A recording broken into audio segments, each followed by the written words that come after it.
Second semester first degree third lesson prose परमात्मा की कुत्ता मोहन राकेश रचिंचाరు। श्री मोहन राकेश का जन्म पंजाब के अमृतसर में 1925 में हुआ था।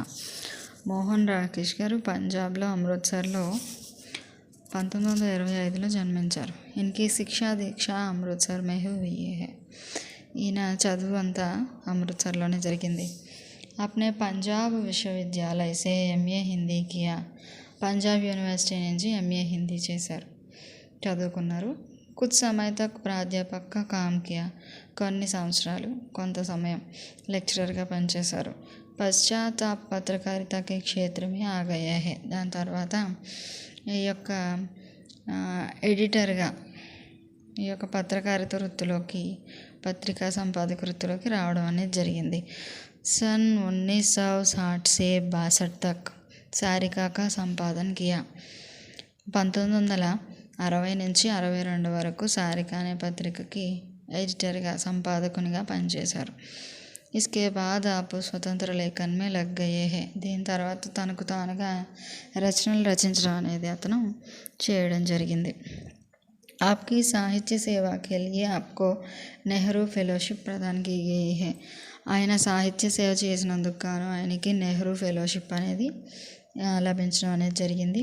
लहरों का राजहंस संस्कृत के प्रसिद्ध बौद्ध कवि अश्वघोष विरचित सौंदर्यानंद पर आधारित नाटक है। लहरों का राजहंस అనే ఒక సంస్కృతంలో ఉన్న సంస్కృత బౌద్ధ కవి అశ్వఘోష్ విరచిత్ అనే ఒక వ్యక్తి సౌందర్యానంద్ అనే రచన అందుతుంది అనే సంస్కృత రచనకి లహరోं का राजहंस అని మన మోహన్ రాకేష్ రచించడం జరిగింది। आषाढ़ का एक दिन संस्कृत के मेघ संदेश काव्य पर आधारित है। ఆషాఢ్ का एक दिन అనే రచన సంస్కృత భాషలో రాసిన మేఘ సందేశ్ అనే ఒక కావ్యాన్ని ఆధారం చేసుకుని రచించబడిన రచన। ఆధే అధూరే అంధేరే బంద్ కమరే पैर तले జమీన్ ఆది ఇన్కే అన్య ప్రముఖ నాటక్ హై। ఇవన్నీ కూడా ఈయన యొక్క ప్రముఖ నాటకాలు। इंसान के खंडहर नए बादल जानवर और जानवर बारिश आदि इनके प्रमुख कहानी संग्रह है। ఇవి ఈయన యొక్క ప్రముఖ కహానీలు అన్నమాట, కహానీ సంపుటాలు, కథా సంపుటాలు। అండే కే చిల్కే ఇంకా ఏకాంకీ సంగ్రహకే। అండే కే చిల్కే అనేది ఈయన యొక్క ఒకే ఒక రంగం ఉన్న నాటకాలు అన్నమాట। सन 1972 में इनका దేహవాసన్ హోగా। 1972లో అయినా చనిపోవడం అనేది జరిగింది, మరణించారు।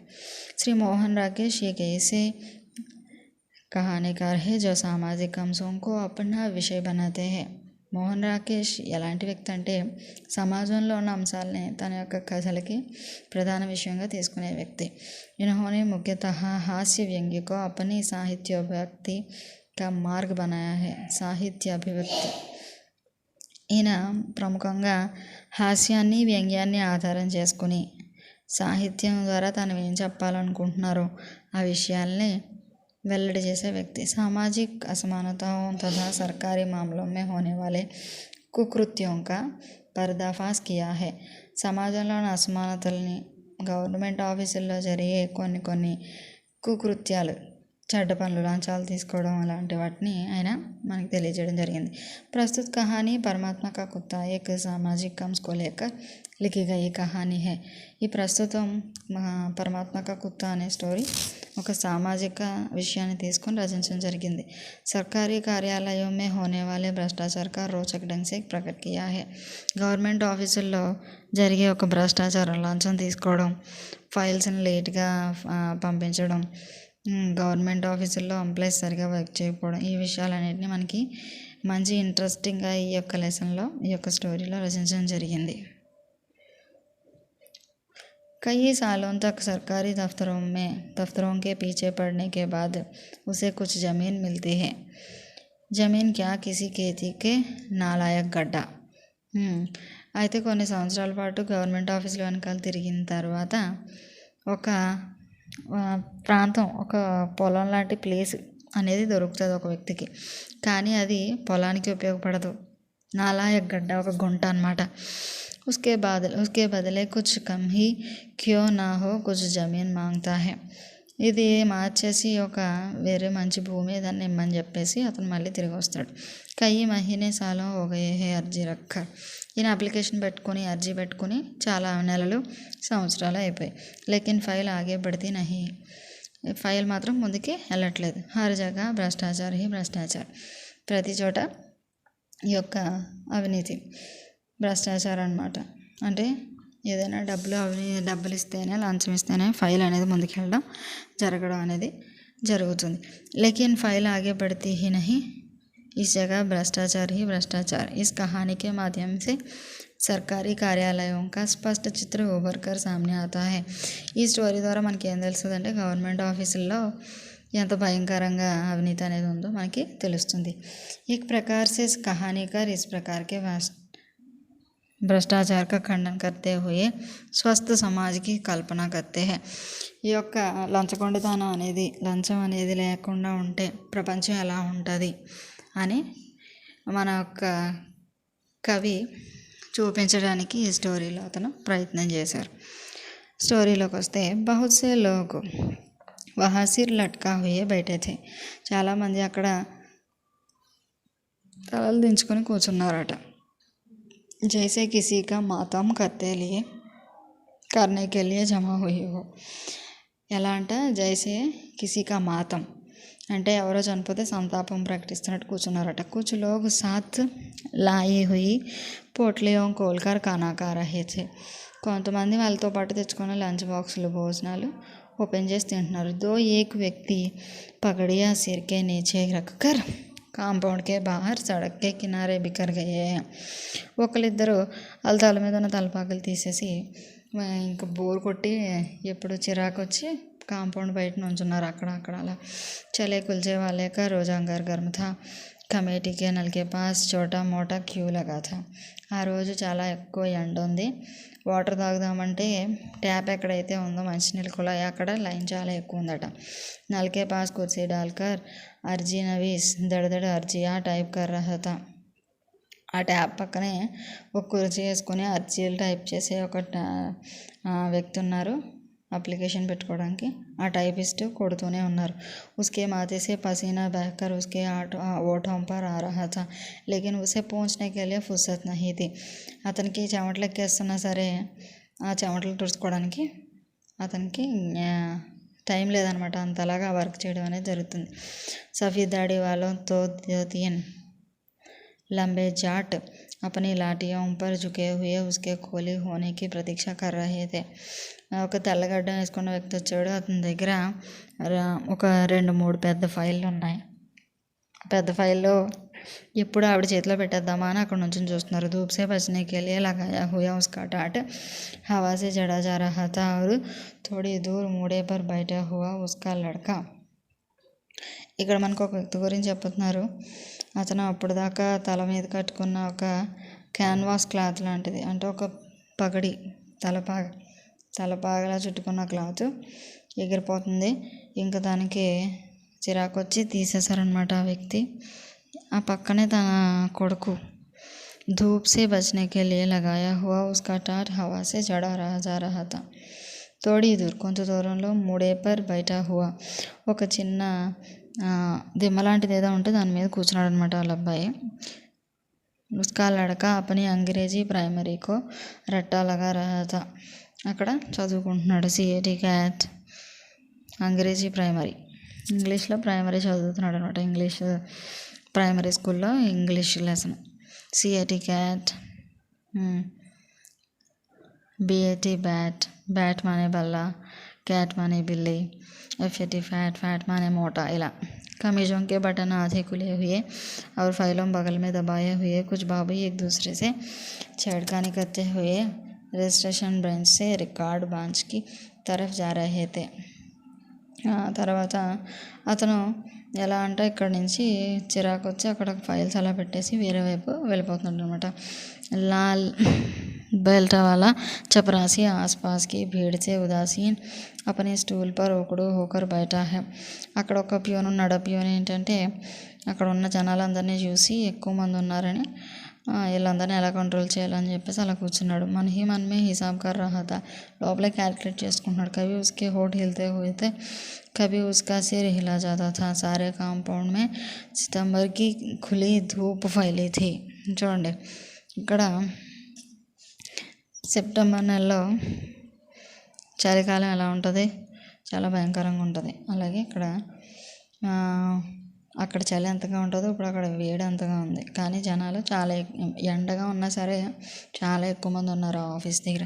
चिड़िया डालों से कूदने के लिए और फिर ऊपर को उड़ने का अभ्यास कर रही थी और कौवे पोच के सिरे से चहकदमी कर रहे थे. एक 70-72 वर्ष की बुढ़िया जिसका सिर हिला रहा था और चेहरा झुर्रियों की कुंजला का सिवा कुछ नहीं था, लोगों से पूछ रही थी कि वह अपने लड़के के मरने के बाद उसके नाम అలాట్ हुए జమీన్ కి హక్దార్ హే యా నహీ. అయితే ఇక్కడ ఒక పక్షుల గురించి మనకి కవి చెప్తున్నాడు. ఒక పక్షి తన ఎగరడానికి ట్రై చేస్తుంది. ఇంకొకటి మనకి అక్కడ కాకి ఉంది. ఆ కాకి కూడా నడవలేక ఉంది. అది నడవడానికి ప్రయత్నం చేస్తుంది. తన కాలికి ఏదో దెబ్బ తగిలిందనమాట. అయితే ఇక్కడ ఒక ముసలావిడ ఉంది.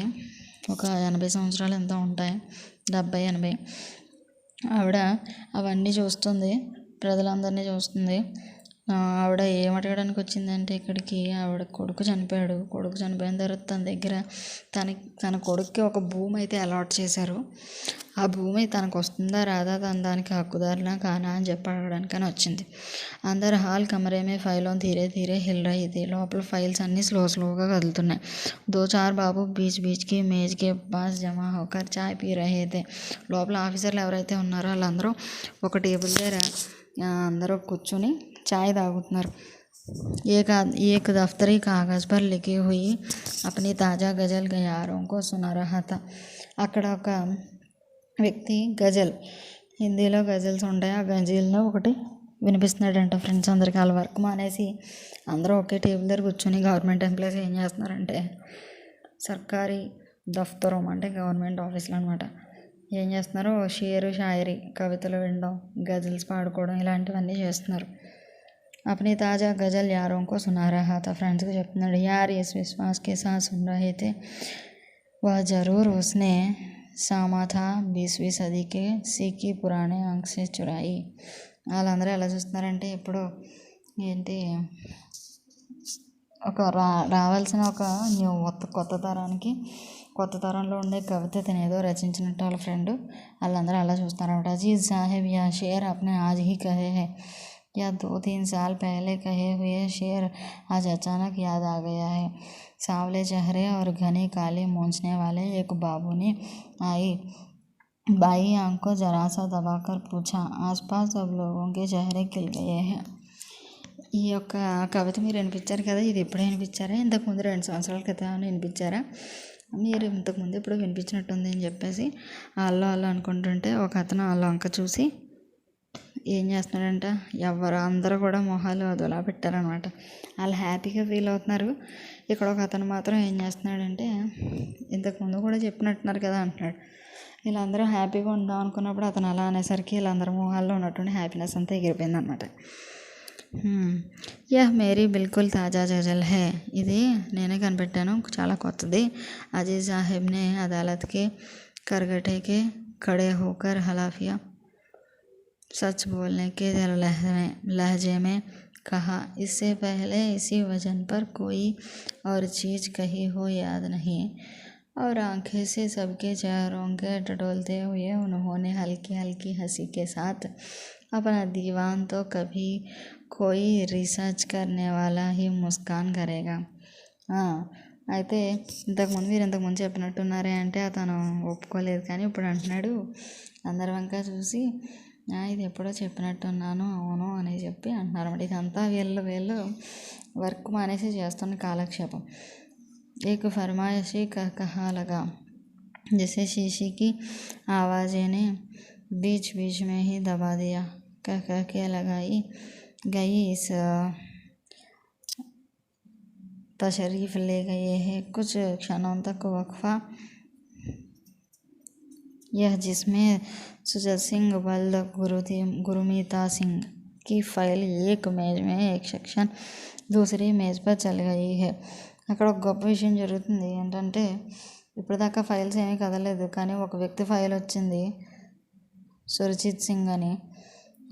అతను గుర్జీత్ సింగ్కి సంబంధించిన వ్యక్తి. అక్కడ అంటే ఆ ప్లేస్లో ఉన్న ఒక వ్యక్తి ఫేమస్ అన్నమాట. ఇంకో ఫేమసే కాకుండా తషరీఫ్, అక్కడ ఒక ఆఫీసర్ ఉన్నాడు. ఈ ఫైల్ ఎందుకు ముందుకు వెళ్తుందంటే మనకి నెక్స్ట్ ఉంది ఆ విషయం చూడండి. सुरमीत से वल्द गुरमीत सिंह मुस्कुराता हुआ हाल से बाहर चला गया और जिस बाबू की मेज से फाइल आई थी वह नए 5 रुपये के नोट को सहलाता हुआ चाय पीने वाले में जमघट में शामिल हुआ. अजीज साहब अब काफ़ी धीमी आवाज़ में अपनी गज़ल का అగలా షేర్ సునాలే. అయితే ఇక్కడ ఏం జరిగిందంటే అక్కడ ఒక వ్యక్తి బయటకు వచ్చాడు కదా, అప్పుడు ఈ ఫైల్ ఎవరిదైతే వెళ్తుందో అతను 5 రూపాయలు నోట్ ఇచ్చాడంట. అది 5 రూపాయల నోట్ ఏంటంటే లంచం అనమాట, ఆ ఫైల్ ముందుకు వెళ్తున్నందుకు. అలా లంచంతో పని జరుగుతుందని చెప్పి మనకు అది ఈ విషయం ద్వారా చెప్తున్నారు.